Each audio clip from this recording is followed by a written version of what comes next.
प्रिय विद्यार्थियों, हिंदी व्याकरण की इस क्लास में आप सभी का स्वागत और अभिनंदन है। आज हम सब विशेषण नामक पाठ का अध्ययन करेंगे। विशेषण संज्ञा या सर्वनाम की विशेषता बताने वाले शब्दों को विशेषण कहते हैं। जैसे पेड़ पर मीठे आम लगे हैं, तो आम लगे हैं, आम कैसे लगे हैं? मीठे लगे हैं। यहाँ पर मीठे शब्द के द्वारा आम की विशेषता बताई जा रही है, इसलिए मीठे शब्द विशेषण शब्द है। विशेष जिन संज्ञा या सर्वनाम शब्दों की विशेषता बताई जाती है उन्हें हम विशेषण कहते हैं। जैसे पेड़ पर मीठे आम लगे हैं, तो मीठे आम लगे हैं, आम की विशेषता बताई जा रही है कि आम मीठा है, इसलिए आम विशेष है और उसकी विशेषता क्या है? मीठापन, इसलिए मीठापन जो है वह विशेषण है। प्रविशेषण किसे कहते हैं? हम लोगों ने विशेषण के विषय में, विशेष के विषय में जाना। अब इसके बाद प्रश्न यह बनता है कि प्रविशेषण किसे कहते हैं? जो विशेषण किसी विशेषण की विशेषता बताए उसे प्रविशेषण कहते हैं। जैसे वह अधिक मीठी चाय देता है, तो यहाँ चाय क्या है? विशेष है। विशेषण क्या है? मीठी है, और मीठी की भी विशेषता बताई जा रही है। कितनी मीठी है? अधिक मीठी है। तो जो अधिक मीठी है, यहाँ पर अधिक शब्द मीठी विशेषण की भी विशेषता बता रहा है, इसलिए यह प्रविशेषण है। विशेषण के कितने भेद होते हैं? विशेषण के 4 भेद होते हैं। गुणवाचक विशेषण, संख्यावाचक विशेषण, परिमाणवाचक विशेषण और सार्वनामिक विशेषण।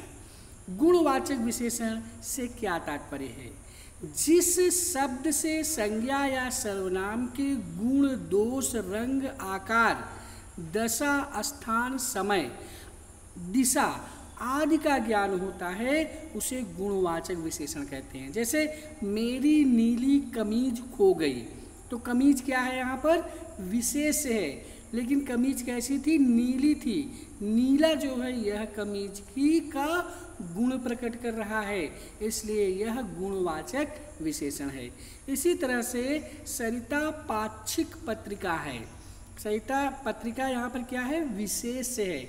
उसका विशेषण क्या है? पाक्षिक, मतलब पक्ष में, सप्ताह में, 15 दिन में वह जो है एक बार निकलती, तो पाक्षिक पत्रिका है, तो इसलिए पाक्षिक यहाँ पर गुणवाचक विशेषण है। इसके बाद विशेषण का जो दूसरा भेद है वह है संख्यावाचक विशेषण। जिन शब्दों से संज्ञा या सर्वनाम की संख्या का बोध होता है उसे संख्यावाचक विशेषण कहते हैं। जैसे हजारों की भीड़ में लोग 26 जनवरी की परेड देखने आते हैं, तो लोग यहाँ पर विशेष है और उसका विशेषण है हजारों की संख्या में, जो कि ये संख्यावाचक विशेषण है, इसलिए यहाँ पर आपका संख्यावाचक विशेषण होता है। ठीक इसी तरह से एक बांध बनाने में करोड़ों रुपए खर्च होते हैं। अब जो यह संख्यावाचक विशेषण है, इसके 2 भेद होते हैं। निश्चित संख्यावाचक विशेषण और अनिश्चित संख्यावाचक विशेषण के भेद से। निश्चित संख्यावाचक विशेषण जिस विशेषण से निश्चित संख्या का बोध होता है उसे निश्चित संख्यावाचक विशेषण कहते हैं। जैसे इस नृत्य में 10 लड़कियों ने भाग लिया। कितनी लड़कियों ने भाग लिया? 10 लड़कियों ने भाग लिया, इसलिए लड़कियां यहाँ पर विशेष हैं और 10 जो है यह निश्चित संख्यावाचक विशेषण है। इसी तरह से अनिश्चित संख्यावाचक विशेषण जिस विशेषण से किसी निश्चित संख्या का बोध ना हो उसे अनिश्चित संख्यावाचक विशेषण कहते हैं। जैसे पिताजी थोड़ी सी सब्जी लाए, सब्जी विशेष है लेकिन कितनी सब्जी लाए? थोड़ी सी लाए, इसकी मात्रा निश्चित नहीं है, इसलिए यह अनिश्चित संख्यावाचक विशेषण है। इसके बाद विशेषण का तीसरा भेद है परिमाणवाचक विशेषण। वे विशेषण जो संज्ञा या सर्वनाम के मापतोल संबंधी विशेषता को प्रकट करते हैं उन्हें परिमाणवाचक विशेषण कहते हैं। जैसे बाजार से 5 किलो आटे की थैली ले आइए। अब यहाँ पर आटा विशेष है, लेकिन कितना लाइए? 5 किलो, जो कि एक मात्रा मापतोल का सूचक है, इसलिए यह परिमाणवाचक विशेषण है। इसी तरह से दादाजी ने थोड़ी ज़मीन दान में दे दी। कितनी ज़मीन दान में दे दी यह निश्चित नहीं है, थोड़ी ज़मीन दान में दे दी, इसका मतलब उसे नाप तोल कर ही दिया होगा, अतः यहाँ पर परिमाणवाचक विशेषण है। संख्यावाचक विशेषण की तरह परिमाणवाचक विशेषण के भी दो भेद होते हैं, निश्चित परिमाणवाचक विशेषण और अनिश्चित परिमाणवाचक विशेषण। निश्चित परिमाणवाचक विशेषण जिन विशेषणों द्वारा किसी वस्तु के निश्चित परिमाण यानी माप तोल का पता चलता है उसे निश्चित परिमाणवाचक विशेषण कहते हैं। जैसे गाड़ी में 10 लीटर पेट्रोल पड़ा है। पेट्रोल कितना पड़ा है? 10 लीटर पड़ा है, जो कि एक निश्चित परिमाणवाचक विशेषण का बोध करा रहा है। इसके बाद दूसरा है अनिश्चित परिमाणवाचक विशेषण। जिन शब्दों से किसी वस्तु के निश्चित परिमाण का बोध ना हो उसे अनिश्चित परिमाणवाचक विशेषण कहते हैं। जैसे थोड़ा दूध दे दीजिए। दूध दे दीजिए, कितना दे दीजिए? थोड़ा दे दीजिए, यह निश्चित नहीं है, लेकिन दूध दे दीजिए। तो यहाँ पर अनिश्चितता का बोध होने के कारण अनिश्चित परिमाणवाचक विशेषण है। इसके बाद विशेषण का जो सबसे अंतिम भेद है वह है सार्वनामिक विशेषण।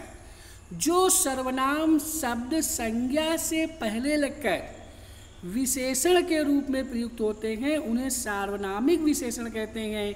जैसे यह जीन्स मेरे मामा जी कनाडा से लाए।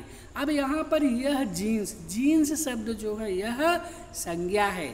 संज्ञा में जातिवाचक संज्ञा है क्योंकि यह संपूर्ण जीन्स का बोध करा रहा है, लेकिन उसके पहले यह शब्द है जो कि सर्वनाम है। अतः यहाँ पर यह शब्द जो सर्वनाम है वह जीन्स संज्ञा शब्द के पहले लग करके विशेषण के रूप में उसकी विशेषता बता रहा है, अतः यहाँ पर सार्वनामिक विशेषण होगा। इसके बाद वह भी उस विद्यालय में मैं पढ़ चुका हूँ। यहाँ पर विद्यालय जातिवाचक संज्ञा है, उस शब्द सर्वनाम है, इसलिए संज्ञा की विशेषता बताने के कारण उस सर्वनाम शब्द की सार्वनामिक विशेषण संज्ञा होती है। अगला प्रश्न यह बनता है कि संख्यावाचक और परिमाणवाचक विशेषण में क्या अंतर है। तो संख्यावाचक और परिमाणवाचक विशेषण में निम्न अंतर है। संज्ञा और सर्वनाम की विशेषता बताने वाले संख्याबोधक शब्द ही संख्यावाचक विशेषण कहलाते हैं, अर्थात जिन वस्तुओं या व्यक्तियों की गिनती एवं माप तोल बताने वाले शब्द परिमाणवाचक विशेषण कहलाते हैं। अर्थात जिन वस्तुओं या व्यक्तियों की गिनती की जा सके उन्हें संख्यावाचक विशेषण कहते हैं, और जिन वस्तुओं को मापा या तौला जा सके उन्हें परिमाणवाचक विशेषण कहते हैं। उनकी गिनती नहीं की जा सकती है।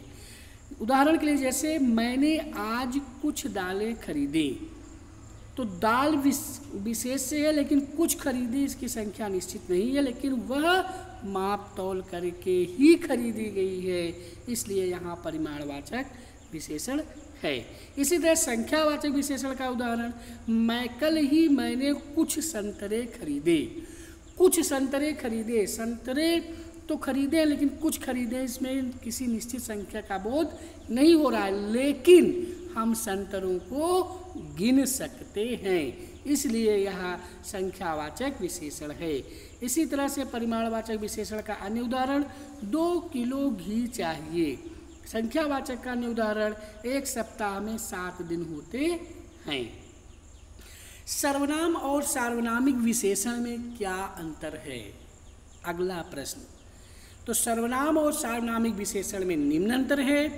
कुछ सर्वनाम शब्द विशेषण रूप में प्रयोग किए जाते हैं। उस समय इनकी पहचान कठिन हो जाती है कि ये सर्वनाम है या विशेषण है, परंतु सर्वनाम शब्द तभी विशेषण कहलाते हैं जबकि उनके साथ विशेष्य का भी प्रयोग हो। सर्वनाम शब्द सदैव अकेले आते हैं क्योंकि ये संज्ञा के स्थान पर आते हैं।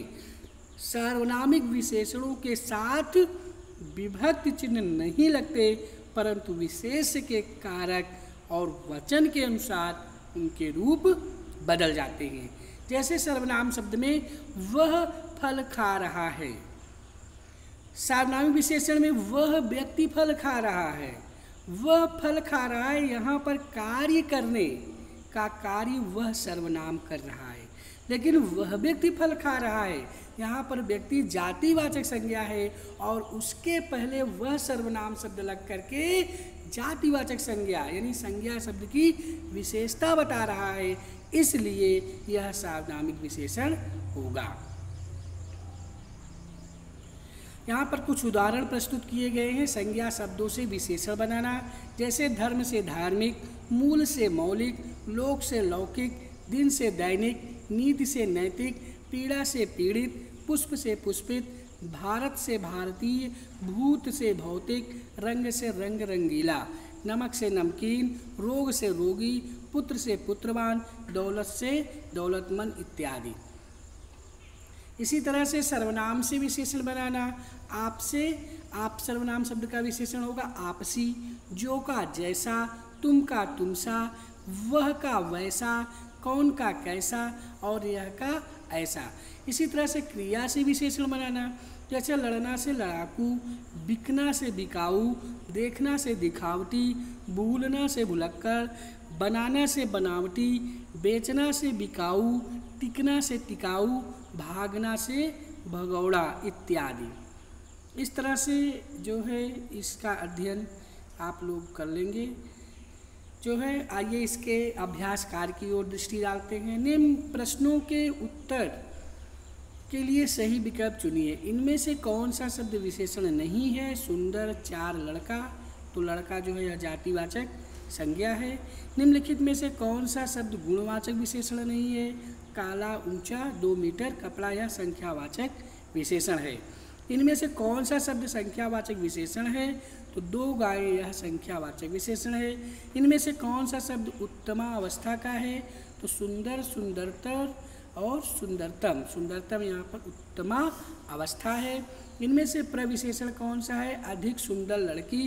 लड़की विशेष है, सुंदर उसकी विशेषता है बता रहा है, इसलिए विशेषण है। और इस विशेषण की विशेषता अधिक शब्द के द्वारा बताई जा रही है, इसलिए अधिक यहाँ पर प्रविशेषण शब्द है। रिक्त स्थानों की पूर्ति कीजिए। जो शब्द संज्ञा या सर्वनाम की विशेषता बताते हैं उन्हें विशेषण कहते हैं। जो शब्द नाप तोल का बोध कराते हैं उन्हें परिमाणवाचक विशेषण कहते हैं। जो संज्ञा सर्वनाम के गुण दोष प्रकट करते हैं उन्हें गुणवाचक विशेषण कहते हैं। जो शब्द संज्ञा से पहले लगकर संज्ञा की विशेषता बताते हैं उन्हें सार्वनामिक प्रविशेषण कहते हैं। जो शब्द संज्ञा से पहले लगकर विशेषण के रूप में प्रयुक्त होते हैं उन्हें सार्वनामिक विशेषण कहते हैं। दिए गए मूलावस्था के अन्य 2 अवस्थाएं लिखिए। अधिक, अधिकतर और अधिकतम। निकट, निकटतर, निकटतम। मधुर, मधुरतर, मधुरतम। उच्च, उच्चतर, उच्चतम। मृदुल, मृदुतल, मृदुलतम। इस तरह से प्रिय विद्यार्थियों हम लोगों ने जो है